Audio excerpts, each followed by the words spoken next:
ನಮಸ್ಕಾರ. ನೀವು ನೋಡ್ತಾ ಇದ್ದೀರಾ ಗ್ಯಾರಂಟಿ ನ್ಯೂಸ್ ನ ವಿಶೇಷ ಕಾರ್ಯಕ್ರಮಕ್ಕೆ ಹಾರ್ಟ್ಲಿ ವೆಲ್ಕಮ್. ನಾನು ಆದರ್ಶಿನಿ. ಸೊ ಇವತ್ತು ನಾನು ಬಂದಿರೋದು ಕುಣಿಗಲ್ ಹತ್ರ ಇರುವಂತಹ, ಅಂದ್ರೆ ಕುಣಿಗಲ್ ಇಂದ just 7 kilometres Kunigal to Madhur ಏನಿದೆ ಡಿಸ್ಟೆನ್ಸ್, ಆ ರೋಡ್ ನಲ್ಲಿರುವಂತಹ ಅರವಿಂದ್ ಇಂಟರ್ನ್ಯಾಷನಲ್ ರೆಸಿಡೆನ್ಷಿಯಲ್ ಸ್ಕೂಲ್ ನಲ್ಲಿ ಅಂಡ್ ಸ್ಟೇಟು ಸೆಂಟ್ರಲ್ ಸಿಲೆಬಸ್ ಇಲ್ಲಿ ಹೇಳ್ಕೊಡ್ತಾರಂತೆ. ಅಷ್ಟೇ ಅಲ್ಲ, ಇನ್ನು ₹1 ಸ್ಕೀಮ್ ಇದೆಯಂತೆ. ಏನು ಅನ್ನೋ ಕ್ಯೂರಿಯಾಸಿಟಿಗೆ ಉತ್ತರ ಒಳಗೆ ನಾನು ಇರ್ತಾ ಹೋಗ್ತೀನಿ. Follow me.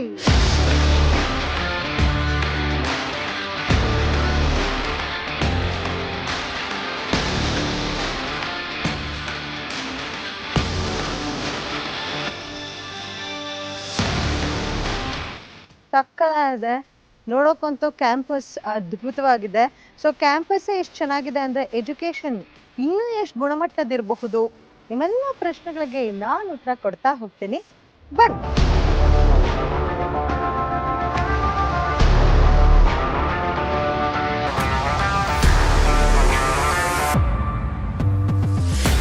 Knowledge is power ಅಂತಾರೆ. ಸೊ ನೀವು ಎಂಟ್ರಿ ಆದ ತಕ್ಷಣ ಲಾರ್ಡ್ ಗಣೇಶ ಸರಸ್ವತಿ ಒಂದು ಸಣ್ಣದಾದ ಮಂಟಪದಲ್ಲಿದ್ದಾರೆ.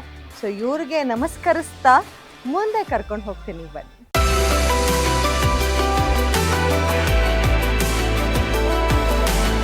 ಅರವಿಂದ್ ಇಂಟರ್ನ್ಯಾಷನಲ್ ರೆಸಿಡೆನ್ಷಿಯಲ್ ಸ್ಕೂಲ್ನಲ್ಲಿ ಸೊ ಡೇ ಸ್ಕೂಲ್ ಮಕ್ಕಳು ಇದ್ದಾರೆ ಮತ್ತೆ ರೆಸಿಡೆನ್ಷಿಯಲ್ ಮಕ್ಕಳು ಕೂಡ ಇದ್ದಾರೆ. ಸೊ ಇಬ್ಬರಿಗೂ ಶಾಲೆಯಲ್ಲಿ ಎಷ್ಟು ಚೆನ್ನಾಗಿದೆ ವ್ಯವಸ್ಥೆಗಳು ಅಂತಂದರೆ, ಸೊ ಈಗ ನಾನು ನಿಂತಿರೋದು ಹೆಲ್ತ್ ಕೇರ್ ಮುಂದೆ. ಸೊ ಹೆಲ್ತ್ ಕೇರ್ ಯಾಕೆ? ಸೊ ಮಕ್ಕಳು ಬರ್ತಾರೆ, ಅಕಸ್ಮಾತ್ ಏನಾದರೂ ಹುಷಾರು ತಪ್ತಾರೆ, ಸೊ ಅವರಿಗೆ ಮೆಡಿಕಲ್ ರಿಕ್ವೈರ್ಮೆಂಟ್ ಇರುತ್ತೆ. ಸೊ ಇಲ್ಲಿ ಡಾಕ್ಟರ್ಸ್ ಇರ್ತಾರಂತೆ, ಬೆಳಗ್ಗೆ ಸಂಜೆ ಡಾಕ್ಟರ್ಸ್ ಬಂದು ಹೋಗ್ತಾರೆ. But 24/7 nurse ಇರ್ತಾರಂತೆ. ಸೊ ಹೇಗಿದೆ ಒಳಗೆ ತೋರಿಸ್ಲಾ?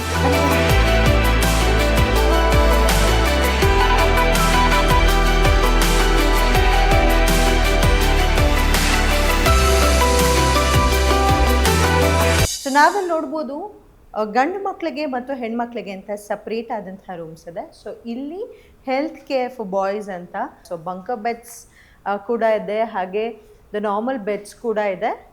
ಸ್ವಲ್ಪ ಮುಂದೆ ಬಂದರೆ ಕನ್ಸಲ್ಟೇಷನ್ ರೂಮ್ ಅಂತ ಇದೆ. ಸೊ ಇಲ್ಲಿ ಯಾವಾಗಲೂ ನರ್ಸ್ಗಳಿರ್ತಾರಂತೆ. ಸೊ ಅಕಸ್ಮಾತ್ ಏನಾದರೂ ಎಮರ್ಜೆನ್ಸಿ ಇದ್ದರೆ, ಮಕ್ಕಳಿಗೆ ಏನಾದರೂ ಹೆಲ್ತ್ ರಿಲೇಟೆಡ್ಡು ಏನಾದರೂ ಹುಷಾರು ತಪ್ಪೋದು ಆ ಥರದ್ದು ಏನಾದರೂ ಆದರೆ ಸೊ ಇಲ್ಲೇ ತಕ್ಷಣವಾಗಿ ಚಿಕಿತ್ಸೆ ಸಿಗುತ್ತೆ ಆ್ಯಂಡ್ ಮಕ್ಕಳು ಆರಾಮಾಗಿ ವಿಶ್ರಾಂತಿ ಪಡೆಯಲೂಬಹುದು.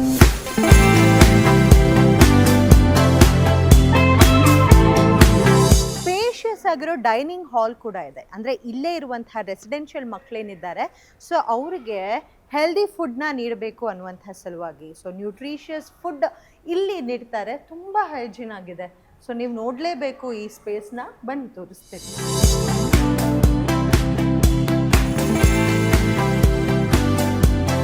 ವಾಸ್ಟ್ ಸೀಟಿಂಗ್ ಕೆಪಾಸಿಟಿ ಇರುವಂತಹ ಡೈನಿಂಗ್ ಸ್ಪೇಸ್ ಇದು. ಆ್ಯಂಡ್ ಇಲ್ಲಿ ಫಸ್ಟೇ ಮೆನ್ಯೂನ ಕೂಡ ಡಿಸ್ಪ್ಲೇ ಮಾಡಿರ್ತಾರೆ. ಸೊ ಏನು ಬ್ರೇಕ್ಫಾಸ್ಟಿಗೆ ಏನಿರುತ್ತೆ, ಲಂಚ್ಗೆ ಏನಿರುತ್ತೆ, ಅಷ್ಟೇ ಅಲ್ಲ ಸ್ನ್ಯಾಕ್ ಏನು ಕೊಡ್ತಾರೆ, ಡಿನ್ನರ್ ಏನು ಕೊಡ್ತಾರೆ. ಸೊ ಈ ಬೆಳೆಯುವಂತಹ ಮಕ್ಕಳಿಗೆ ಪೌಷ್ಟಿಕಾಂಶ ದೊರಕಬೇಕು. ಸೊ ಒಂದು ಬ್ಯಾಲೆನ್ಸ್ಡ್ ಡಯಟ್ ಫುಡ್ ಅವ್ರಿಗೆ ಸಿಗಬೇಕು.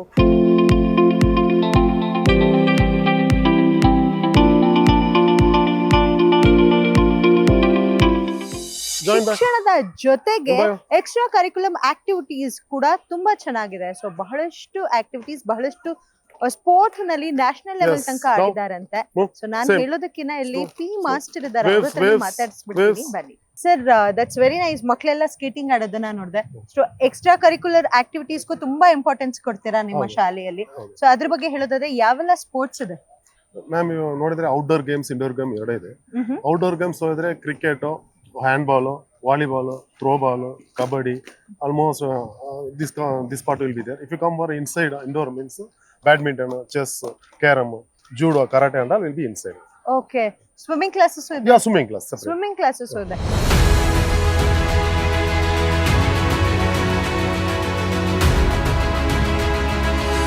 ಸೊ ಪಾರ್ಟ್ ಆಫ್ ಕರಿಕ್ಯುಲಮ್ ತರ ಬಹಳಷ್ಟು ಮಂದಿಗೆ ಆರ್ಟ್ ಕಲಿಬೇಕು ಅನ್ನುವಂತ ಆಸೆ ಇರುತ್ತೆ. ಸೊ ಆ ಒಂದು ಆರ್ಟ್ ಕಲಿಯೋ ಆಸೆಯ ಬೀಜವನ್ನ ಇಲ್ಲಿ ಸೀಡಿಂಗ್ ಮಾಡ್ತಾರೆ. ದಟ್ ಇಸ್ ಇಲ್ಲಿ ಡಾನ್ಸ್ ಕ್ಲಾಸಸ್ ಕೂಡ ಇದೆ. ಸೊ ಡಾನ್ಸ್ ತರಬೇತಿ ಕೂಡ ನೀಡ್ತಾರೆ. ಸರ್ ಇದ್ದಾರೆ ಪರ್ಟಿಕ್ಯುಲರ್ ಆಗಿ. ಸೊ ಅವ್ರ ಹತ್ರನೇ ಮಾತಾಡ್ತೀನಿ. ಮಕ್ಕಳು ಹೇಗೆ ಆಕ್ಟಿವ್ ಆಗಿ ಈ ಡಾನ್ಸ್ ಪರ್ಫಾರ್ಮ್ ಮಾಡೋದಕ್ಕೆಲ್ಲ ಬರ್ತಾರೆ. ಯಾವ ರೀತಿ ಕಲಿಕೆ? ತ ತೈ ತೈ ತ ದಿತ್ ತೈ ತೈ ತ. Excuse me sir. Sir hi sir. Hi hi ma'am. ಹೇಳಿ ಸರ್, ಹೇಗೆ ಮಕ್ಕಳು ಎಷ್ಟು ಆಕ್ಟಿವ್ ಆಗಿ ಈ ಡಾನ್ಸ್ಗೆಲ್ಲ ಸೇರ್ಕೊಳ್ತಾರೆ? ಕಲ್ಚರಲ್ ಆಕ್ಟಿವಿಟೀಸ್ಗೆ ಎಷ್ಟು ಇಂಪಾರ್ಟೆನ್ಸ್ ಕೊಡ್ತೀರಾ?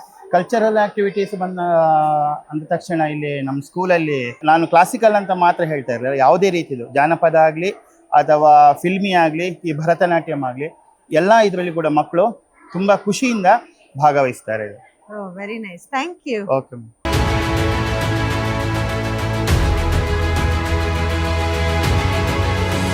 ಶಿಕ್ಷಣದ ಜೊತೆಗೆ ಲೈಫ್ ಸೇವಿಂಗ್ ಸ್ಕಿಲ್ಸ್ ತುಂಬಾ ಇಂಪಾರ್ಟೆಂಟು. ಸೊ ಎಷ್ಟೊಂದು ಜನ ಸ್ಕೂಲಿಗೆ ಸೇರಿಸ್ತಾರೆ, ಅದಾದ್ಮೇಲೆ ಮಕ್ಕಳಿಗೆ ಆ ಕ್ಲಾಸ್ ಈ ಕ್ಲಾಸ್ ಅಂತ ಹೋಗಿ ಅಂತ ಪುಷ್ ಮಾಡ್ತಾರೆ. ಬಟ್ ಇಲ್ಲಿ ಎಲ್ಲಾ ತರದ ತರಬೇತಿನ ನೀಡ್ತಾರೆ. ಸ್ವಿಮ್ಮಿಂಗ್ ಕ್ಲಾಸಸ್ ಕೂಡ ಕಂಡಕ್ಟ್ ಮಾಡ್ತಾರಂತೆ. ಸೊ ಸ್ವಿಮ್ಮಿಂಗ್ ಕೋಚ್ ಇದಾರೆ, ಮಾತಾಡಿಸ್ತೀನಿ. ಹಲೋ ಸರ್, ನಮಸ್ತೆ ಸರ್. ಸ್ವಿಮ್ಮಿಂಗ್ ಕ್ಲಾಸಸ್ ಕೂಡ ಕಂಡಕ್ಟ್ ಮಾಡ್ತೀರಾ? ಸೊ ಹೇಳಿ ಸರ್, ಮಕ್ಕಳು ಯಾವ ರೀತಿ ಆಕ್ಟಿವ್ ಆಗಿ ಪಾರ್ಟಿಸಿಪೇಟ್ ಮಾಡ್ತಾರೆ? ಸೊ ಆಕ್ಚುಲಿ ನಮ್ಮಲ್ಲಿ ಸ್ವಿಮ್ಮಿಂಗ್ ಕ್ಲಾಸಸ್ ಮಾಂಟೋ ಇಂದ ಗ್ರೇಡ್ 5th ವರೆಗೂ ಕ್ಲಾಸಸ್ ಇರುತ್ತೆ. ಸೊ ರೆಗ್ಯುಲರ್ ಆಗಿ ಟೂ ಕ್ಲಾಸಸ್ ಬರ್ತಾ ಇರುತ್ತೆ. 2 ಪೀರಿಯಡ್ಸ್ ಕ್ಲಾಸಸ್ ನಾವು ಕಂಡಕ್ಟ್ ಮಾಡ್ತಾ ಇರ್ತೀವಿ. ಪ್ರತಿ ಕ್ಲಾಸ್ ಅಲ್ಲೂ ಮಕ್ಕಳು ಸ್ವಿಮ್ಮಿಂಗ್ ಡ್ರೆಸ್ ತಗೋ ಬರ್ತಾರೆ. ಕಂಪಲ್ಸರಿ ಸ್ವಿಮ್ಮಿಂಗ್ ಕ್ಲಾಸ್ ನ ಅಟೆಂಡ್ ಮಾಡ್ಲೇಬೇಕಾಗುತ್ತೆ. ಓಕೆ, ಸೊ ಎಲ್ಲಾ ಮಕ್ಕಳಿಗೂ ಸ್ವಿಮ್ಮಿಂಗ್ ಕಂಪಲ್ಸರಿ ಇದೆ. Education is the key to unlock the world and passport to the freedom ಅಂತ ಹೇಳ್ತಾರೆ. ಎಸ್, ಇವಾಗ ನಾನ್ ನಿಂತಿರೋದು ಅರವಿಂದ್ ಕಾಲೇಜ್ ನಲ್ಲಿ ಇದ್ದೀನಿ. ಇದು PU ಕಾಲೇಜ್. ಸೊ PU ನಲ್ಲಿ ಯಾವೆಲ್ಲ ಒಂದು ಬ್ರಾಂಚಸ್ ಇದೆ ಇಲ್ಲಿ, ಸೊ ಯಾವ ಸಬ್ಜೆಕ್ಟ್ಸ್ ನ ಮಕ್ಕಳು ಆಯ್ಕೆ ಮಾಡ್ಕೊಳ್ಬಹುದು, ಎಜುಕೇಶನ್ ಹೇಗಿರುತ್ತೆ, ಸೊ ಇಲ್ಲಿ ಯಾವ ರೀತಿ ಇದೆ, ಇನ್ಫ್ರಾಸ್ಟ್ರಕ್ಚರ್, ಕ್ಲಾಸ್ ರೂಮ್ ಯಾವ ರೀತಿ ಇದೆ, ಅದೆಲ್ಲವನ್ನ ತೋರಿಸ್ತಾ ಹೋಗ್ತೇನೆ. ಬನ್ನಿ.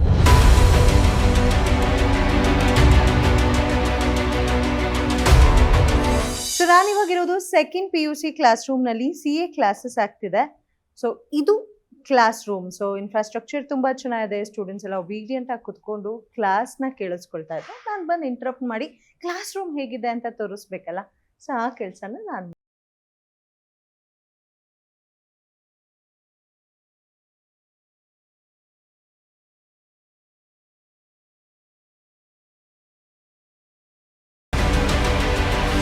ಸೊ ವರ್ಕಿಂಗ್ ಕ್ಲಾಸ್ಗೆ ನಾನು ಎಂಟರ್ ಆಗಿದ್ದೀನಿ. ಸೊ ಲೆಕ್ಚರರ್ ಹತ್ರನೇ ಮಾತಾಡೋಣ. ಸರ್ ನಮಸ್ತೆ, ಆದಿಶ್ನಿ. ದುಷ್ಯಂತ್. ಓಕೆ ಸರ್, ತಾವ್ ಯಾವ ಸಬ್ಜೆಕ್ಟ್ ನಾನು ತಗೋತೀರಿ? ಫಿಸಿಕ್ಸ್ ತಗೊಳ್ತೀನಿ. ಫಿಸಿಕ್ಸ್ ತಗೋತೀರಾ? ಓಕೆ ಸರ್, ಹೇಳಿ ಸರ್, ಅರವಿಂದ್ ಕಾಲೇಜ್ ಬೇರೆ ಕಾಲೇಜ್ಗೆ ಡಿಫ್ರೆಂಟ್ ಯಾಕೆ? ವೆಲ್ ಕ್ವಾಲಿಫೈಡ್ ಲೆಕ್ಚರರ್ಸ್ ಇದ್ದಾರೆ, ಮತ್ತೆ ಇನ್ಫ್ರಾಸ್ಟ್ರಕ್ಚರ್ ತುಂಬಾ ಚೆನ್ನಾಗಿದೆ, ಮತ್ತೆ ಕ್ವಾಲಿಟಿ ಆಫ್ ಎಜುಕೇಶನ್ ಕೂಡ ತುಂಬಾ ಚೆನ್ನಾಗಿದೆ. ಮತ್ತೆ ಇಲ್ಲಿ ಒಂದು ಪ್ಲಸ್ ಪಾಯಿಂಟ್ ಏನಂದ್ರೆ we are giving ₹1 education okay for qualified students, eligible ಸ್ಟೂಡೆಂಟ್ಸ್ಗೆ ನಾವು ₹1 ಎಜುಕೇಶನ್ ಅನ್ನ ಕೊಡ್ತೀವಿ. ಅದರಲ್ಲಿ ಟಾಪ್ ಸ್ಟೂಡೆಂಟ್ಸು ಇರ್ತಾರೆ. ಮತ್ತೆ ನಮ್ಮಲ್ಲಿ ಮುಂಚೆಯಿಂದನೂ ನೀಟ್ ಆಗಲಿ JEE ಆಗಲಿ ಒಳ್ಳೆ ರಿಸಲ್ಟ್ಸ್ ಕೂಡ ಬಂದಿದೆ ನಮ್ಮದ್ರಲ್ಲಿ.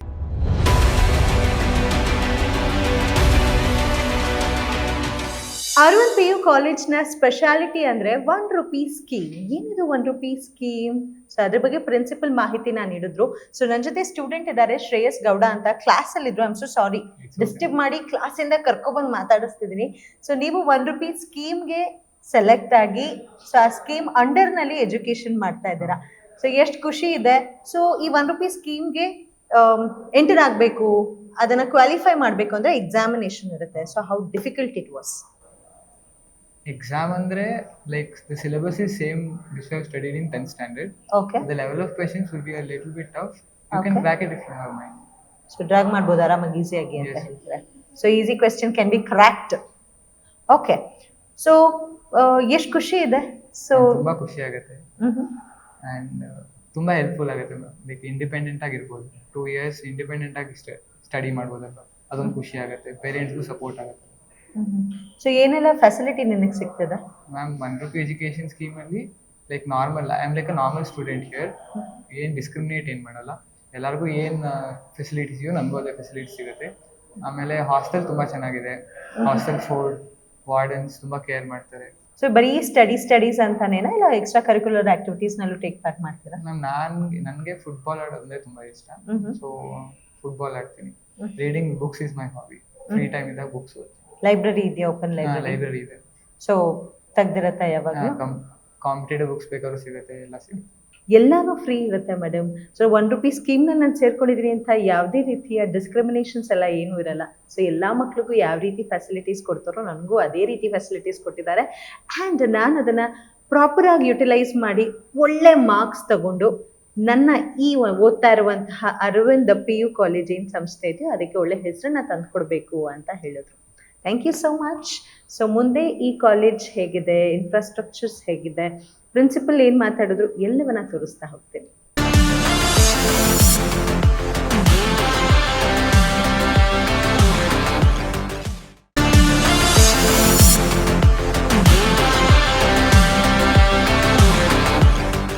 ಜ್ಞಾನಕಾಶಿ ಅರವಿಂದ್ PU ಕಾಲೇಜಿಂದ ಪ್ರಿನ್ಸಿಪಲ್ ನನ್ನ ಜೊತೆ ಇದ್ದಾರೆ. ಸೊ ಅವ್ರನ್ನ ಮಾತಾಡಿಸ್ತಾ ಹೋಗ್ತೀನಿ.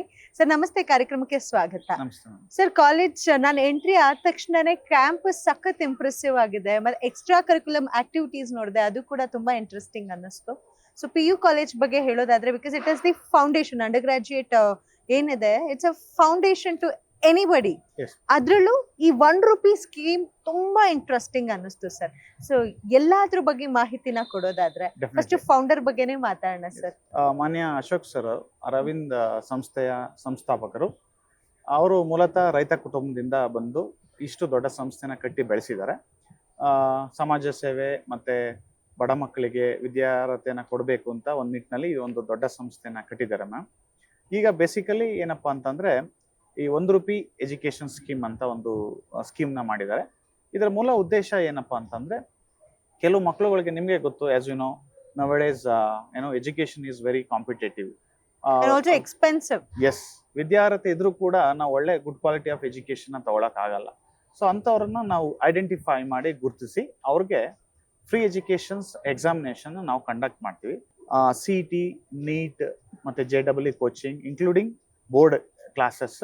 So along with all coaches ಮತ್ತೆ ಫುಡ್ ಅಂಡ್ ಅಕಾಮಡೇಷನ್ ಕೂಡ ನಾವು ಫ್ರೀ ಪ್ರೊವೈಡ್ ಮಾಡ್ತಾ ಇದೀವಿ. ಕಂಪ್ಲೀಟ್ ಆಗಿ free. Yes, completely free. That is called ₹1 education scheme on scholarship. ಆ ತರ ಈ ರೀತಿಯಾದಂತ ಎಜುಕೇಶನ್ ಥ್ರೂಔಟ್ ಕರ್ನಾಟಕ ಯಾರು ನೀಡ್ತಾ ಇಲ್ಲ. ಸೊ ಇದು ನಮ್ಮ ಗ್ರಾಮೀಣ ಮಟ್ಟದ ಮಕ್ಕಳಿಗಾಗ್ಲಿ ಅಥವಾ ನಗರ ಮಟ್ಟದ ಮಕ್ಕಳಿಗಾಗ್ಲಿ ಯಾರು ಪ್ರತಿಭಾನ್ವಿತ ವಿದ್ಯಾರ್ಥಿಗಳಿರ್ತಾರೆ ಅವ್ರಿಗೆ ತುಂಬಾ ಯೂಸ್ಫುಲ್ ಆಗ್ತಾರೆ. ಹಾಗೆ ಸರ್, ಈ ಕಾಲೇಜ್ಗೆ ಸೇರಿಸಬೇಕು ಅಂದ ತಕ್ಷಣ ಸೊ ಕಾಲೇಜ್ ಇನ್ಫ್ರಾಸ್ಟ್ರಕ್ಚರ್ ಜೊತೆಗೆ ಸೊ ಕಾಲೇಜ್ನಲ್ಲಿ ಮಕ್ಕಳ ಪಾಸಿಂಗ್ ಪರ್ಸೆಂಟೇಜ್ ಏನಿದೆ, ಸೊ ಎಷ್ಟು ಜನ ಡಿಸ್ಟಿಂಕ್ಷನ್ ತಗೊಂಡಿದ್ದಾರೆ, ಸೊ ಅದೆಲ್ಲ ಪೇರೆಂಟ್ಸ್ ಕೌಂಟ್ ಮಾಡ್ತಾರೆ.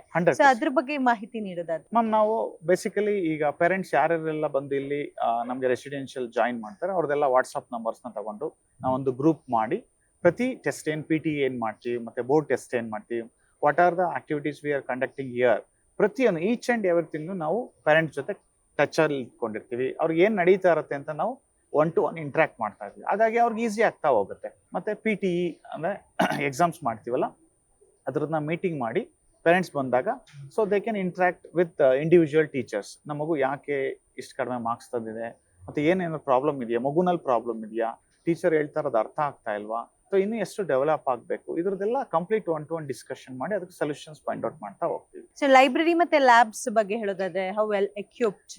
V have well equipped laboratory, physics, chemistry, maths, biology. ಮ್ಯಾಥ್ಸ್ಗೂ ಕೂಡ ಈಗ ನೆಕ್ಸ್ಟ್ ಒಂದು ಲ್ಯಾಬೊರೇಟರಿ ತರ ಮಾಡಬೇಕು ಅಂತ ಇನ್ಸಿಸ್ಟ್ ಮಾಡ್ತಾ ಇದ್ದಾರೆ. ಸೊ ಈಗ presently physics, chemistry, biology, CS labs ಇದೆ. ತುಂಬಾ ಚೆನ್ನಾಗಿ ನಮ್ಮ ಸಿಸ್ಟಮ್ಸ್ ಎಲ್ಲ ಇದಾವೆ. ಸೊ ಅರವಿಂದ್ PU ಕಾಲೇಜ್ ಏನಿದೆ, ಸೊ ಮುಂದಿನ ಏನ್ ಧ್ಯೇಯ ಇಟ್ಕೊಂಡಿದ್ದೀರಾ ಸರ್? ಸೊ ಆಕ್ಚುಲಿ ಬೇಸಿಕಲಿ ನಮ್ಮ ಸಂಸ್ಥೆಯ ಸಂಸ್ಥಾಪಕರಾದಂಥ ಅಶೋಕ್ ಸರ್ ಅವರು ಇಟ್ಸ್ ಲೈಕ್ ಎನ್ಸೈಕ್ಲೋಪೀಡಿಯಾ ಇದ್ದಂಗೆ. ಅವ್ರಿಗೆ ಇಂಥ ವಿಚಾರ ಗೊತ್ತಿಲ್ಲ ಅನ್ನೋಗಿಲ್ಲ. ಎಲ್ಲಾ ವಿಚಾರಗಳಲ್ಲೂ ಅವರು ತುಂಬಾ ಪ್ರಾವೀಣ್ಯತೆಯನ್ನ ಪಡೆದಿದ್ದಾರೆ. ಮತ್ತೆ ಮಕ್ಕಳ ಮನಸ್ಸು ಮತ್ತೆ ವಿದ್ಯಾರ್ಥಿ ಶಿಕ್ಷಕರ ಮನಸ್ಸನ್ನ ತುಂಬಾ ಚೆನ್ನಾಗಿ ಅರ್ಥಕೊಂಡಿರೋದ್ರಿಂದ ಮಗುಗೆ ಏನ್ ಬೇಕು, ಅವನು ಕಾಂಪಿಟೇಟಿವ್ ಜಾಸ್ತಿ ಬೇಕಾ ಅಥವಾ ಸ್ಪೋರ್ಟ್ಸ್ ಬೇಕಾ, ಮತ್ತೆ ಅವ್ರಿಗೆ ಫುಡ್ ಹೇಗಿರ್ಬೇಕು, ಮತ್ತೆ ಶಿಕ್ಷಕರಿಗೆ ಇದು ಎಷ್ಟು ವರ್ಕ್ ಕೆಲಸ ಮಾಡಿಸ್ಬೇಕು, ಎಷ್ಟು ಅವ್ರಿಗೆ ಪ್ರಾವಿಷನ್ಸ್ನ ಕೊಡಬೇಕು, ಇದರದ್ದೆಲ್ಲನೂ ಅನಾಲಿಸಿಸ್ ಮಾಡಿ ನಮಗೆ ಮೀಟಿಂಗ್ನ ಮಾಡ್ತಾ ಇರ್ತಾರೆ, ಗೈಡ್ ಮಾಡ್ತಾ ಇರ್ತಾರೆ, ಮತ್ತೆ ಟ್ರೈನ್ ಅಪ್ ಮಾಡ್ತಾ ಇರ್ತಾರೆ. ಹಾಗಾಗಿ ಅವರ ಒಂದು ಮಾರ್ಗದರ್ಶನದಲ್ಲಿ ತುಂಬಾ ಚೆನ್ನಾಗಿ ಹೋಗ್ತಾ ಇದೆ. No issues. Thank you so much sir, ಬಹಳಷ್ಟು ಮಾಹಿತಿಯನ್ನ ನೀಡಿದ್ರಿ. ಧನ್ಯವಾದ. Thank you.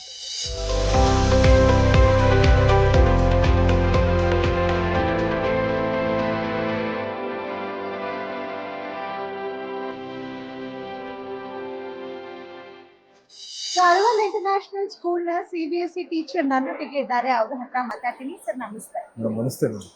ಸರ್ ಹೇಳಿ ಸರ್, CBSE ಇದೆ, ಸ್ಟೇಟ್ ಸಿಲೆಬಸ್ ಇದೆ, ಸೊ 3 ವಿಂಗಡಣೆ ಇದೆ ಇಲ್ಲಿ. ಸೊ ಹೇಗಿದೆ ಕ್ರೌಡ್ ಸರ್, ಹೇಗಿದೆ ಸ್ಟೂಡೆಂಟ್ಸ್? ಪ್ರಕೃತಿ ಮಡಿಲಲ್ಲಿರ್ತಕ್ಕಂತಹ ಒಂದು ಅರವಿಂದ್ ಅಂತಾರಾಷ್ಟ್ರೀಯ ಶಾಲೆ. ಇದು ನಮ್ಮ ಗೌರವಾನ್ವಿತ ಅಧ್ಯಕ್ಷರಾದಂತಹ ದೂರದೃಷ್ಟಿ ವ್ಯಕ್ತಿತ್ವದ, ಸಮಾಜಮುಖಿ ಚಿಂತನೆಯ, ಹಾಗೆಯೇ ಸಮಾಜಮುಖಿ ಕೆಲಸವನ್ನು ಮಾಡುವಂತಹ ನಮ್ಮ ಗೌರವಾನ್ವಿತ ಅಧ್ಯಕ್ಷರಾದಂತಹ ಶ್ರೀ MK ಅಶೋಕ್ ಸರ್ ಅವರ ಕನಸಿನ ಕೂಸು ಅಂತಲೇ ಹೇಳ್ಬೋದು. ಈ ನಮ್ಮ ಶಾಲೆಯಲ್ಲಿ CBSE, ICSE ಹಾಗೆ ಸ್ಟೇಟ್ 3 ಬೋರ್ಡ್ಗಳಿಂದಲೂ ಕೂಡ ನಾವು ಶಿಕ್ಷಣವನ್ನ ಕೊಡ್ತಾ ಇದ್ದೀವಿ. ಇಲ್ಲಿ ಮಕ್ಕಳಿಗೆ ಉತ್ತಮವಾದಂತಹ ಪರಿಸರದ ಜೊತೆ ಮಕ್ಕಳಿಗೆ ಬೇಕಾದಂತಹ ಶಿಕ್ಷಣಕ್ಕೆ ಬೇಕಾದಂತಹ ಅತ್ಯಂತ ನುರಿತ ಹಾಗೂ ಅನುಭವ ಇರತಕ್ಕಂತಹ ಶಿಕ್ಷಕರು ನಮ್ಮ ಶಾಲೆಯಲ್ಲಿ ಇದ್ದಾರೆ. ಮಕ್ಕಳಿಗೆ ಇತ್ತೀಚಿನ ಮಕ್ಕಳಲ್ಲಿ ಮೇನ್ ಆಗಿ ನಾವು ಕಲಿಸ್ತಕ್ಕಂಥದ್ದು ಈ ಮೌಲ್ಯಗಳನ್ನ. ನಾನೊಬ್ಬ ಕನ್ನಡ ಶಿಕ್ಷಕನಾಗಿ, ಕನ್ನಡ ಭಾಷಾ ಶಿಕ್ಷಕನಾಗಿ ಆ ಮಕ್ಕಳಿಗೆ ಬೇಕಾಗಿರ್ತಕ್ಕಂತಹ ಸಂಸ್ಕಾರ, ಶಿಕ್ಷಣ ಹಾಗೆಯೇ ಜೀವನದ ಮೌಲ್ಯಗಳು. ಮಕ್ಕಳು ಇತ್ತೀಚೆಗೆ ನೈತಿಕತೆಯ ಒಂದು ಶಿಕ್ಷಣವನ್ನು ಕೊಡಬೇಕು ಅಂತಕ್ಕಂಥದ್ದು ನಮ್ಮ ಒಂದು ಉದ್ದೇಶ. ಕೇವಲ ಕನ್ನಡ ಭಾಷೆಯಲ್ಲಿ ನಾವು ಪಾಠವನ್ನ ಮಾಡಬೇಕಾದ್ರೆ ಕೇವಲ ಪಾಠಗಳನ್ನ ಮಾತ್ರ ನಾವು ಮಾಡೋದಿಲ್ಲ. ಆ ಪಾಠಗಳ ಜೊತೆಗೆ ಮಕ್ಕಳು ದಿನನಿತ್ಯ ಜೀವನದಲ್ಲಿ ಯಾವ ರೀತಿ ವ್ಯವಹರಿಸಬೇಕು ಅಂತಕ್ಕಂಥದ್ದು, ಹಾಗೇನೆ ಗುರುವರಿಗೆ ಕೊಡ್ತಕ್ಕಂತಹ ಗೌರವ ಆಗಿರ್ಬೋದು, ಇದೆಲ್ಲವನ್ನ ನೋಡಿ ನಾವು ಶಿಕ್ಷಣದ ಜೊತೆಗೆ ಸಂಸ್ಕಾರವನ್ನ ಕೊಡ್ತಕ್ಕಂಥದ್ದು.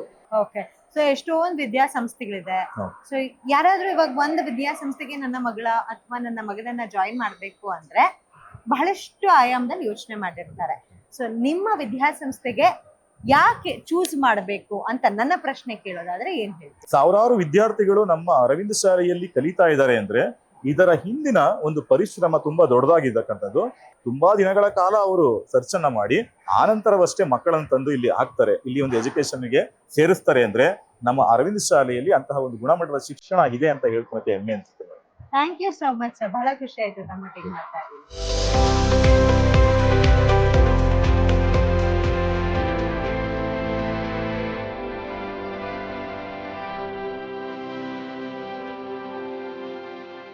ಸ್ಕೂಲ್ ಇನ್ಫ್ರಾಸ್ಟ್ರಕ್ಚರ್ ನೋಡಿದ್ರಿ, PU ಕಾಲೇಜ್ ಇನ್ಫ್ರಾಸ್ಟ್ರಕ್ಚರ್ ನೋಡಿದ್ರಿ. ಈಗ ನಾವು ನಿಮಗೆ ತೋರಿಸ್ತಾ ಇರೋದು ಹಾಸ್ಟೆಲ್. ಸೊ 2 ಅಂದ್ರೆ ಪ್ರತ್ಯೇಕವಾಗಿ boys hostel and girls hostel ಅಂತ ಸೆಪರೇಟ್ ಆಗಿದೆ ಅಂಡ್ ವೆರಿ ಹೈಜಿನ್ ಇದೆ ಹಾಸ್ಟೆಲ್ ಒಳಗಡೆ. ಸೊ ಒಂದು ರೂಮ್ ನಲ್ಲಿ 8 ಜನ ಮಕ್ಕಳು ಆಕ್ಯುಪೈ ಮಾಡ್ಕೋಬಹುದು, ಅಷ್ಟು ದೊಡ್ಡ ರೂಮ್ ಇದೆ. ಸೊ ಅಷ್ಟೇ ಅಲ್ಲ, ಹಾಸ್ಟೆಲ್ ಸೇರಿಸ್ತೀಯ ಅಂತ ತಕ್ಷಣ ತುಂಬಾ ಡಿಸಿಪ್ಲಿನ್ ಕಲಿತಾರೆ ಮಕ್ಕಳು ಅನ್ನೋದಕ್ಕೆ ಒಂದು ಆಕ್ಚುಲಿ ನಾನು ಹೇಳಲೇಬೇಕು ಇದನ್ನ. ಇಲ್ಲಿ ಕರೆಕ್ಟಾಗಿ ಮಕ್ಕಳು ಎಲ್ಲರನ್ನೂ 5:15ಗೆ ಎಬ್ಬಿಸ್ತಾರಂತೆ. ಸೊ 5:15ಗೆ ಎಬ್ಬಿಸಿದ್ರೆ ನೀಟಾಗೆಲ್ಲ ಫ್ರೆಶ್ ಅಪ್ ಆಗಿ ಅವರು ಡೈನಿಂಗ್ ಸ್ಪೇಸ್ ಏನಿದೆ ಅಲ್ಲಿ ಹೋದ್ರೆ ಅಲ್ಲಿ ಅವ್ರು ಏನ್ ಕುಡಿತಾರೆ ಅಂದ್ರೆ ಹಾಲು ಅಥವಾ ಈ ಕಾಫಿ ಟೀ ಕುಡಿತಾರೆ ಮಕ್ಕಳು ಆದ್ರೆ ಅದನ್ನ ಅಲ್ಲಿ ಪ್ರೊವೈಡ್ ಮಾಡ್ತಾರಂತೆ. ಸೊ ಅದಾದ ನಂತರ ಅಲ್ಲಿಂದ ಇದು ಸ್ಟಡಿ ಹಾರ್ಸ್ ಅಂತ ಇರುತ್ತೆ. ಸೊ ಸ್ಟಡಿ ಹಾರ್ಸ್ಗೆ ಸೊ ಅಲ್ಲಿ ಪ್ರತ್ಯೇಕವಾದಂತಹ ಜಾಗ ಇದೆ, ಅಲ್ಲಿ ಕುತ್ಕೊಂಡು ಅವ್ರು ಓದಬಹುದು. ಅಷ್ಟೇ ಅಲ್ಲ, ಸ್ಕೂಲ್ ಬಿಟ್ಟಾದ ತಕ್ಷಣ ಸೊ ಕೆಲವು ಮಕ್ಕಳು ರೆಸ್ಟ್ ಮಾಡಬೇಕು ಅನ್ಕೊಂಡಿರ್ತಾರೆ, ಇಲ್ಲ ಕೆಲವು ಮಕ್ಕಳು ಆಟ ಆಡ್ಬೇಕು ಅನ್ನೋದಿರುತ್ತೆ. ದೊಡ್ಡದಾದಂತಹ ಗ್ರೌಂಡ್ ಇದೆ. ಸೊ ಅಲ್ಲಿ ಇಷ್ಟು ಟೈಮ್ ಆಟ ಆಡ್ಬಹುದು ಅಂತಾನು ಕೂಡ ಫ್ರೀ ಮಾಡ್ಕೊಡ್ತಾರೆ. ಅದಾದ್ಮೇಲೆ ಹಾಸ್ಟೆಲ್ಗೆ ಹೋಗ್ಬೋದು. ಸೊ ಹಾಸ್ಟೆಲ್ನಲ್ಲಿ ನೀನು ಓದಬೇಕು ಅಂತ ಹೇಳಿದ್ರೆ ಅಲ್ಲೂ ಕೂಡ ಒಂದು ಸಪ್ರೇಟ್ ರೂಮ್ ಇದೆ, ಅಲ್ಲಿ ಕುತ್ಕೊಂಡು ಓದಬಹುದು. ಅಥವಾ ರೆಸ್ಟ್ ಮಾಡಬೇಕು ಅಂತ ಹೇಳಿದ್ರೆ ಪ್ರತ್ಯೇಕವಾದಂತಹ ಬೆಡ್ ಇದೆ, ಆರಾಮಾಗಿ ರೆಸ್ಟ್ ಮಾಡ್ಬೋದು. ಸೊ ಓದ್ಬೇಕು, ಆ ಮಕ್ಕಳಿಗೆ ಆ ಮೋಟಿವ್ ಬರೋದಕ್ಕೆ ಏನೆಲ್ಲ ಸೌಕರ್ಯಗಳು ಇರಬೇಕೋ ಅದೆಲ್ಲವೂ ಅಚ್ಚುಕಟ್ಟಾಗಿದೆ ಅಂದ್ರೆ ತಪ್ಪಾಗಲ್ಲ.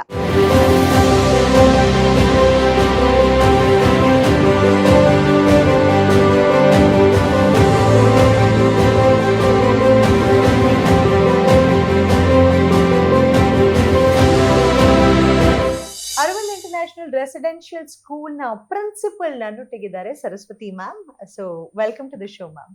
Thank you madam. ಬೇರೆ ಸ್ಕೂಲ್ಗಿಂತ ಡಿಫ್ರೆಂಟ್ ಹೇಗೆ, ಸ್ಪೆಷಾಲಿಟಿ ಏನು ಅಂತ ಹೇಳ್ತೀರಿ? ಮೇಡಮ್, ಫಸ್ಟ್ ಆಫ್ ಆಲ್ ನನ್ನ ಹೆಸರು ಸರಸ್ವತಿ ಅಂತ, ಸ್ಕೂಲಲ್ಲಿ ಪ್ರಿನ್ಸಿಪಲ್ ಆಗಿ ವರ್ಕ್ ಮಾಡ್ತಾ ಇದ್ದೀನಿ right from 10 years. This is my 11th year.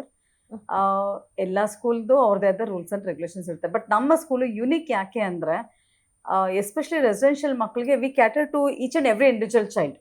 ನಮ್ಮ ಸ್ಟಡಿ ಅವರ್ ಇರ್ಬೋದು, ನಮ್ಮ ಮೆಂಟರ್ ಇಂಟ್ರಾಕ್ಷನ್ ಇರ್ಬೋದು, ನಮ್ಮ ಮಾನಿಟರಿಂಗ್ ಇರ್ಬೋದು, below average, above average, average students ಅಂತ ಇರ್ಬೋದು. And we cater to their, ಅಂದರೆ ಅವರ ಕ್ಯಾಲಿಬರ್ ತಕ್ಕಂಗೆ ವರ್ಕ್ ಮಾಡಿಸ್ತೀವಿ ನಾವು. It's not that even when we take the students for the admission, we tell them if a child is standing at 40%, assurance will be given only for 60%. We don't give blind assurance also. 100 ತರಿಸ್ಬಿಡ್ತೀವಿ. ಇಲ್ಲ, ನಾವು ಹಂಗೆ ಮಾಡಲ್ಲ. 100 ತರಿಸ್ತೀವಿ ಅಂತ ಹೇಳಿ ಯಾವ್ಯಾವ ಮಗು ಎಲ್ಲೆಲ್ಲಿ ಮಾಡೋಕ್ಕಾಗುತ್ತೋ ಅದ್ರ ಮೇಲೆ ನಾವು ಏನು ಪುಷಪ್ ಮಾಡೋಕ್ಕಾಗುತ್ತೋ ಅದನ್ನು ಮಾಡ್ತೀವಿ. ಎಸ್ಪೆಷಲಿ ಕ್ಲಾಸಲ್ಲೂ ಮಾನಿಟರ್ ಮಾಡೋದಿರ್ಬೋದು, ಮತ್ತು ಕೌನ್ಸಿಲಿಂಗ್ ಸೆಷನ್ಸ್ ಮಾಡ್ತಿರೋದಿರ್ಬೋದು. ಅವರು ಫಾಲೋಅಪ್ ಮಾಡ್ತಾರೆ, ಈ ಮಗು ಇದು ಮಾಡೋಕ್ಕಾಗಲ್ಲ. ಆಮೇಲೆ we are open to queries from the student also. ಏನು ಮಕ್ಳು ಏನಾದರೂ ಬಂದು ನಮ್ಗೆ ಕೇಳಿದ್ರೆ ಎಕ್ಸ್ಟ್ರಾ ಟೈಮ್ ಇರ್ಬೋದು, ರೆಮಿಡಿಯಲ್ ಕ್ಲಾಸಸ್ ಇರ್ಬೋದು, ಆ ಥರ ಯಾವುದೇ ಆಗಲಿ ಒಂದು ಕೊಟ್ಟ ಮೇಲೆ ಅದನ್ನ ಫಾಲೋಅಪ್ ಮಾಡಿ ಅದು ಕಂಪ್ಲೀಟ್ ಆಗೋವರೆಗೂ ನಾವು ನೋಡ್ಕೋತೀವಿ. ಸ್ಪೆಷಲ್ ಅನ್ಸಿದ್ದು ನನಗೆ ಈ ₹1 ಸ್ಕೀಮ್ ಇರ್ಬೋದು, 8th, 9th, 10th ವರ್ಗೂ ಕೂಡ ಇದೆ ಅಂತ ಹೇಳಿದ್ರಿ. ಸೊ ಅದಕ್ಕೆ ಒಂದು ಪರ್ಟಿಕ್ಯುಲರ್ ಆದಂತಹ ಒಂದು ಟೆಸ್ಟ್ ಇರುತ್ತೆ, ಟ್ಯಾಲೆಂಟ್ ಸರ್ಚ್ ಎಕ್ಸಾಮಿನೇಷನ್ ಅಂತ ಒಂದು ಎಕ್ಸಾಮಿನೇಷನ್ ಇರುತ್ತೆ. ಸೊ ಅದು ಯಾವಾಗ ಕಂಡಕ್ಟ್ ಆಗುತ್ತೆ ಮೇಡಮ್? ಈ ವರ್ಷದ್ದು November 9th ಕಂಡಕ್ಟ್ ಮಾಡ್ತಾ ಇದೀವಿ. Sunday we are conducting this. And this ₹1 education, ನಮ್ಮಲ್ಲಿ ಸುಮಾರು ಮಕ್ಕಳು ₹1 ಎಜುಕೇಶನ್ ತಗೊಂಡು ಸಕ್ಸಸ್ಫುಲ್ ಆಗಿದ್ದಾರೆ. ಸುಮಾರು ಮಕ್ಕಳು ಇದ್ದಾರೆ. ಸೊ ಆನ್ ಅನ್ ಆವರೇಜ್ ಎಷ್ಟು ಜನ ಇದ್ದಾರೆ ಮೇಡಮ್ ಸ್ಕೂಲ್ ನಲ್ಲಿ? ಮೇಡಮ್ ಹೇಳ್ಬೋದು ಅಂದ್ರೆ I can give you numbers exactly because every syllabus we have got. But every year we choose, every syllabus we choose at least 10 to 15 candidates. 10 to 15 candidates 8th, 9th, 10th choose ಮಾಡೋ ಜೊತೆಗೆ PUCಗೂ ಬರ್ತಾರೆ. So ಅವ್ರೇನ್ ಮಾಡ್ತಾರೆ, 10th ಆದ್ಮೇಲೆ ಹಂಗೆ PUCಗೂ promote ಆಗ್ತಾರೆ. PUCನೂ ಅಲ್ಲೇ ಹಂಗೆ ಫ್ರೀ ಎಜುಕೇಶನ್ ಹೋಗುತ್ತೆ. 2nd PUC ವರೆಗೂ ಇದು ಮಾಡ್ತಾ ಇರ್ತೀವಿ. ಅದಾದ್ಮೇಲೂ ಅವ್ರು ಹೋಗಿ ತುಂಬಾ ಶೈನ್ ಆಗಿ ಮತ್ತೆ ವಾಪಸ್ they are happy and they are grateful for us. ಅವ್ರು ಯಾವ ಸ್ಟ್ರೀಮ್ ಬೇಕು ಆ ಸ್ಟ್ರೀಮ್ದು ಎಂಟ್ರೆನ್ಸ್ ಎಕ್ಸಾಮ್ ಕಂಡಕ್ಟ್ ಮಾಡಿಸ್ತೀವಿ. ಆ ಎಂಟ್ರೆನ್ಸ್ ಎಕ್ಸಾಮ್ ಪರ್ಫಾರ್ಮೆನ್ಸ್ ಮೇಲೆ visit for the counselling. Parents ಜೊತೆ ಕುತ್ಕೋತೀವಿ. ಇಲ್ಲೊಂದು ಅಡ್ಮಿಷನ್ ಟೀಮ್ ಅಂತ ಒಂದಿರುತ್ತೆ, ಆ ಟೀಮ್ ಕುತ್ಕೋತಾರೆ. ಬಿಕಾಸ್ ಆ ಟೀಮ್ಗೆ ಸಿಸ್ಟಮ್ ಗೊತ್ತು, ಸಿಲೆಬಸ್ ಗೊತ್ತು, ಮಗುನೂ ಈಗ ನೋಡಿರ್ತಾರೆ. ಬೇಸ್ಡ್ ಆನ್ ಎಂಟ್ರೆನ್ಸ್ ಎಕ್ಸಾಮ್ ಮಗು ನೋಡಿರ್ತಾರೆ. ಸೊ ಅವ್ರೇನ್ ಮಾಡ್ತಾರೆ ಅಂದ್ರೆ ಕೌನ್ಸಿಲ್ ಮಾಡ್ತಾರೆ. ನೋಡಿ ಮೇಡಮ್, ಈ ತರ ಇದೆ, ಈ ತರ ಬೇಸಿಕ್. ಈಗ ಫಾರ್ ಎಕ್ಸಾಂಪಲ್ ನಾನು ಹೇಳಬೇಕು ಅಂದ್ರೆ, ಎಷ್ಟೋ ಮಕ್ಕಳದ್ದು ಪ್ರಾಬ್ಲಮ್ ಎಲ್ಲಿ ಅಂದ್ರೆ ಪಾರ್ಟ್ಸ್ ಆಫ್ ಸ್ಪೀಚ್ ಅಂತ ಕಲ್ತಿರ್ತಾರೆ, ಬಟ್ ಪರ್ಟಿಕ್ಯುಲರ್ ಆಗಿ ಬರೀರಿ ಅಂದಾಗ ಬರೆಯಕ್ಕೆ ಬರಲ್ಲ. ಅದೇ ಟೆಕ್ಸ್ಟ್ ಬುಕ್ ಅಲ್ಲಿ ಕೊಟ್ಟಿರೋದನ್ನ ಎಕ್ಸಸೈಸ್ನ ಬಹೆಟ್ ಮಾಡ್ಬಿಟ್ಟು ಎಕ್ಸಾಮ್ ಅಲ್ಲಿ ಕೊಟ್ಟರೆ ಔಟ್ ಆಫ್ ಔಟ್ ಬಂದ್ಬಿಡುತ್ತೆ. ಬಟ್ ಇಂಡಿಪೆಂಡೆಂಟ್ ಅದು ಏನು ಅಂತ ಗೊತ್ತಿರಲ್ಲ ಅವ್ರಿಗೆ. ಸೊ ಆ ಥರ ಕೌನ್ಸಿಲಿಂಗ್ ನಾವು ಹೇಳ್ತೀವಿ, ನೋಡಿ ನಿಮ್ಮ ಮಗುಗೆ ಈ ಥರ ಪ್ರಾಬ್ಲಮ್ ಇದೆ, ಈ ಥರ ಇದಿದೆ, ಈ ಥರ ಸಮಸ್ಯೆ ಇದೆ. ಆಮೇಲೆ ಡಿಸಿಷನ್ ಹೇಳ್ತೀವಿ ಅವ್ರಿಗೆ, ಚಾಯ್ಸ್ ನೀವು ತೊಗೋಬೋದು. ಇಲ್ಲ ನನಗೆ ICSE ಓದಿಸ್ತೀನ, ಧಾರಾಳವಾಗಿ ಓದಿಸಿ, CBSE ಓದಿಸ್ತೀರ, ಧಾರಾಳವಾಗಿ ಓದಿಸಿ, ಸ್ಟೇಟೇ ಬೇಕೋ ಓದಿಸಿ. ಆದರೆ ನಿಮ್ಮ ಮಗು ನಮ್ಮ ಪ್ರಕಾರ ಇಷ್ಟು ಪರ್ಸೆಂಟೇಜಲ್ಲಿ ನಿಂತಿದೆ, ಆನ್ ಆವ್ರೇಜ್ ಇಷ್ಟು ಪರ್ಸೆಂಟೇಜ್ ನಿಂತಿದೆ, ಇದ್ರ ಮೇಲೆ ನಾವು ಬಿಲ್ಡ್ ಮಾಡ್ತೀವಿ ಹೊರತು ನೀವು ಹಳೆ ಮಾರ್ಕ್ಸ್ ಕಾರ್ಡಲ್ಲಿ 90% ಇದೆ, 95% ಇದೆ ಅಂದರೆ ಆಗಲ್ಲ. ಬಿಕಾಸ್ ನಮ್ಮಲ್ಲಿ ಆ ಥರ ಸಿಸ್ಟಮ್ ಇಲ್ಲ. ಆಮೇಲೆ ಇನ್ನೊಂದಂದರೆ ICSEಯಲ್ಲಿ 8th, 9th, 10th ಮತ್ತು CBSEಲ್ಲೂ ಅಷ್ಟೇ ನಾವು ಕ್ವಶ್ಚನ್ ಆನ್ಸರ್ಸ್ ಕೊಡೋದಿಲ್ಲ ಮಕ್ಕಳಿಗೆ. ನಾವು ಪ್ರಿಂಟೆಡ್ ನೋಟ್ಸು ಕೊಡೋಲ್ಲ, ಕ್ವಶ್ಚನ್ ಆನ್ಸರ್ಸು ಕೊಡೋಲ್ಲ. ನಾವು ಟೀಚ್ ಮಾಡ್ತೀವಿ ಅಷ್ಟೇ. ಅವ್ರಿಗೆ ಯಾವ ಮಟ್ಟಕ್ಕೆ ಟೀಚ್ ಮಾಡ್ತೀವಿ ಅಂದರೆ 360 ಡಿಗ್ರಿ ಕವರ್ ಮಾಡಿ ಆ ಒಂದು ಟಾಪಿಕ್ದು ಎಲ್ಲನೂ ಕವರ್ ಮಾಡಿ ಹೇಳ್ಕೊಟ್ಟಿರ್ತೀವಿ. ಬಟ್ ಈ ಕ್ವಶನ್ಗೆ ಇದೇ ಆನ್ಸರ್ ಅಂತ ಖಂಡಿತ ನಾವು ಕೊಡೋದೇ ಇಲ್ಲ. ಅದರಲ್ಲೂ CBSE ICSE ಎರಡಕ್ಕೂ ಕೊಡಲ್ಲ. ಅಲ್ಲೇನಾಗುತ್ತೆ ಅಂದರೆ ಮಕ್ಕಳು ರನ್ನಿಂಗ್ ನೋಟ್ಸ್ ಬರ್ಕೊಂಡು ಹೋಗಬೇಕು. ರನ್ನಿಂಗ್ ನೋಟ್ಸ್ ಬರ್ಕೊಂಡು ಆಮೇಲೆ ಎಕ್ಸಸೈಸ್ ಪಾರ್ಟ್ ಇರೋ ಕ್ವಶನ್ಸ್ಗೆ ಅವರೇ ಆನ್ಸರ್ಸ್ ಫ್ರೇಮ್ ಮಾಡಬೇಕು. ಹಂಗೆ ಮಾಡಿದಾಗ ಏನಂತೆ, ಮಕ್ಕಳಿಗೆ ಟೆಕ್ಸ್ಟ್ ಬುಕ್ ಓದೋ ಅಭ್ಯಾಸ ಬರುತ್ತೆ, ಅವ್ರಿಗೆ ಸ್ಕಿಲ್ ಡೆವಲಪ್ ಆಗುತ್ತೆ. They will choose the correct one. So ಈಗ ICSE CBSE ಕ್ವಶನ್ ಪೇಪರ್ಸ್ ಎಲ್ಲ ಒಂದು ಲಿಮಿಟೆಡ್ ಇದರಲ್ಲಿ ಮಾಡಿದಲ್ಲ, ವಾಸ್ಟ್ ಯಾರು ಮಾಡ್ತಾರೆ ಗೊತ್ತಾಗಲ್ಲ, ಯಾರು ಯಾವ ಒಂದು ಪಾಯಿಂಟಿಂದ ಮಾಡ್ತಾರೆ ಅಂತ ಗೊತ್ತಾಗ. ಸೇಮ್ ಟೈಮ್ ಅದೇನು ಪುಟಗಟ್ಟಲೆ ಬರೆಯುವಂಥ ಸಿಲೆಬಸ್ ಅಲ್ಲ. You just pick the punching word, you got a mark there. But to know that punching word ಏನೋ ತಿಳ್ಕೊಳ್ಳೋಕ್ಕೆ ನೀವು ಅಷ್ಟು ಚಾಪ್ಟರ್ ಓದಬೇಕು, ಅಷ್ಟು ಪೇಜಸ್ ಓದಬೇಕು. That means you have to scan the lesson, understand the concept and come to the conclusion. ಇದನ್ನೇ ಬರೀಬೇಕು ಅನ್ನೋದು. ಆ ಸ್ಕಿಲ್ ಡೆವಲಪ್ ಆಗೋದು ಯಾವಾಗ? ಅವ್ರು ಓದಿದಾಗ ಅಷ್ಟೇ. ನಾನು ಹೇಳ್ಕೊಟ್ಟು ಬರೆಯೋದು ಲಿಮಿಟೆಡ್, ಅವರು ಓದಿ ತಿಳ್ಕೊಂಡು ಅರ್ಥ ಮಾಡ್ಕೊಂಡು ಬರೆಯೋದು ಅನ್ಲಿಮಿಟೆಡ್. ಸೊ ಅದು ಅವ್ರಿಗೆ ಚಾಯ್ಸ್ ಕೊಟ್ಟಿರ್ತೀವಿ. ಬಟ್ ಸ್ಟೇಟ್ ಸಿಲೆಬಸ್ಗೆ ಏನು ಮಾಡ್ತೀವಿ ಅಂದರೆ, ಮಕ್ಕಳು ಸ್ವಲ್ಪ ಅಲ್ಲಿ ಸ್ವಲ್ಪ ಕಡಿಮೆನೇ ಇರುತ್ತೆ, ಅವ್ರಿಗೆ ಅಷ್ಟೊಂದು ಇಂಟ್ರೆಸ್ಟ್ ಇರಲ್ಲ ಆ ಮಕ್ಕಳು. ಸೊ ಅವರೆಲ್ಲ ಏನೋ 10th ಪಾಸ್ ಆದರೆ ಸಾಕು ಅನ್ನೋ ಮೆಂಟಾಲಿಟಿಯಲ್ಲಿ ಇರ್ತಾರೆ. ಅಂಥವ್ರು ಏನೋ ಖಂಡಿತ ನೋಟ್ಸ್ ಕೊಡ್ತೀವಿ ಅಲ್ಲೂ. ಯಾಕಂದರೆ ನಾನು ಎಲ್ಲನೂ ಒಂದೇ ಆ್ಯಂಗಲಲ್ಲಿ ಚೆಕ್ ಮಾಡೋಕ್ಕಾಗಲ್ಲ. ಕೆಲವ್ರಿಗೆ ಈ ಥರ ಮಾಡ್ತೀವಿ, ಕೆಲವ್ರಿಗೆ ನೋಟ್ಸ್ ಕೊಟ್ಟು ಪ್ರಿಪ್ರೇಷನ್ನು ಇಷ್ಟು ಬರೆಯೋ ಕೆಪಾಸಿಟಿ ಇದೆಯಾ ಮಗು, ಅಷ್ಟು ಬರೀಲಿ ಅಂತ. ಬಟ್ ಏನಾದ್ರೆ ಒಂದ್ಸರಿ ಹೊರಗಡೆ ಬಂದಮೇಲೆ ಯಾರು ಫೇಲ್ ಅಂತ ಆಚೆ ಹೋಗಂಗಿಲ್ಲ. ನಮ್ಮ ಮಗು ಫೇಲ್ ಆಯ್ತು ಅಂತ ಹೇಳ್ಕೊಡುದು. ಯಾವ ಸಿಲೆಬಸ್ 100% ಖಂಡಿತ 100% ರಿಸಲ್ಟ್ ಇದೆ. ಅದಕ್ಕೆ ಒಬ್ರು ಫೇಲ್ ಆಗೋದು ಬಿಡಬಾರ್ದು ಅನ್ನೋ ಉದ್ದೇಶಕ್ಕೇನೆ ಪ್ರತಿಯೊಂದು ಫಾಲೋ ಅಪ್ ಮಾಡ್ಕೋತಾ ಇರೋದು. ಸೊ ಒಳಗಡೆ ಇರುವಂತಹ ಫ್ಯಾಕಲ್ಟೀಸ್ ಬಗ್ಗೆ ಮಾತನಾಡೋದಾದ್ರೆ ಮೇಡಮ್, ಫ್ಯಾಕಲ್ಟೀಸ್ ಬಗ್ಗೆ ಹೇಳ್ಬೇಕಂದ್ರೆ I got the best faculties. ನನ್ಗೇನು ಇಲ್ಲಿಂದಾನೆ ಅಂತಲ್ಲ, we are ready for any faculty who are the best. And we get teachers from outside Karnataka, ಕೇರಳದಿಂದ ಬಂದಿದ್ದಾರೆ, ತಮಿಳ್ನಾಡಿಂದ ಬಂದವರು ಇದ್ದಾರೆ, ಆಂಧ್ರದಿಂದನೂ ಬಂದಿರೋ ಫ್ಯಾಕಲ್ಟೀಸ್ ಇದ್ದಾರೆ, ಬ್ಯಾಂಗ್ಳೂರಿಂದನೂ ಬರ್ತಾರೆ. So we are open for everyone. Talent ಎಲ್ಲಿದೆಯೋ we call them and we allow our children to come out. That's yes. So Aravind International Residential School is best for what? Best for holistic development of the child and best for discipline, best for culture, the best for everything. Okay for the So- growth of the child. Growth of the child ಅಂತ. So ಒಂದು parent ಇಲ್ಲಿ ಮಗುನ ಸೇರಿಸ್ತಾನೆ ಅಂದ್ರೆ ಏನನ್ನ expect ಮಾಡ್ಬೋದು? Madam ಆ ಮಗುನ ಕರ್ಕೊಂಬಂದು ನಮ್ಮ ಕೈ ಕೊಟ್ಟಾಗ ಹೊರಗಡೆ ಇಲ್ಲಿಂದ ಹೋಗೋ ಅಷ್ಟೊತ್ತಿಗೆ ಮಗು will be the best child ಒಂದಕ್ಕೆ. ಈಗೆಲ್ಲ ಇತ್ತೀಚೆಗೆಲ್ಲ ಏನಾಗಿದೆ ಅಂದ್ರೆ ಜವಾಬ್ದಾರಿ ತಗೊಳ್ಳೋದು ಕಡಿಮೆ ಆಗಿದೆ. ನಾವು ನಮ್ಮ ಮಕ್ಕಳಿಗೆ ಅವರ ಕೆಲಸದ ಜವಾಬ್ದಾರಿ ಅವ್ರಿಗೆ ವಹಿಸ್ತೀವಿ. They are groomed in such a way that they take responsibility of themselves for their actions, for their behaviours, for their work, everything. So ಅದನ್ನು ಕಲಿಸ್ತೀವಿ ಮೇಜರ್ ಆಗಿ. So when the child steps in, I have seen many parents who says madam ತುಂಬಾ arrogant ಇದ್ದಾನೆ, but once ಇಲ್ಲಿ ಬಂದು ಇಲ್ಲಿಂದ ಹೊರಗಡೆ ಹೋದಾಗ ಮ್ಯಾಮ್ ಎಷ್ಟೊಂದು ಚೇಂಜ್ ಆಗಿದೆ ಗೊತ್ತಾ ಮೇಡಮ್, ನಮ್ಮ ಮಗ ತುಂಬಾ ಖುಷಿ ಆಗುತ್ತೆ ಇವಾಗ. ಆ ಒಂದು what I can say their daily routine itself is changed. So ಅದು ಒಂದು ಸಿಸ್ಟಮೆಟಿಕ್ ಬಂದ್ಬಿಡ್ತಾರೆ automatic. When you fall into the system you naturally get into that system. So once that system is inculcated for a period of, ಯಾರ್ಯಾರಿಗೆ ನಾವು ಹೇಳ್ತಿಲ್ಲ 48 days is one mandala, practice ಮಾಡೋದು practice, ಇದು 48 ಅಲ್ಲ, it's 4-5 years 6 years ಇಲ್ಲೇ ಇದ್ಬಿಟ್ಟಿರ್ತಾರಲ್ಲ. So ಅವರು complete ಆಗಿ ಎಲ್ಲ ವಿಧದಲ್ಲೂ ಇದಾಗಿರ್ತಾರೆ ಮೇಡಮ್. ಎಲ್ಲ ವಿಧ ರೆಸ್ಪಾನ್ಸಿಬಿಲಿಟಿ ಇರ್ಬೋದು, ಕೆಲಸ ಇರ್ಬೋದು. ಅವ್ರ ಯುನಿಕ್ನೆಸ್ ಏನಂದ್ರೆ they look out for opportunities. ಅಲ್ಲಿವರೆಗೂ ಗ್ರೂಮ್ ಆಗಿರ್ತಾರೆ. Thank you so much madam, ಬಹಳಷ್ಟು Welcome, ಇನ್ಫಾರ್ಮೇಶನ್ ನೀಡಿದ್ರಿ. I am glad to have you all here. Thank you so much. Thank you. Welcome.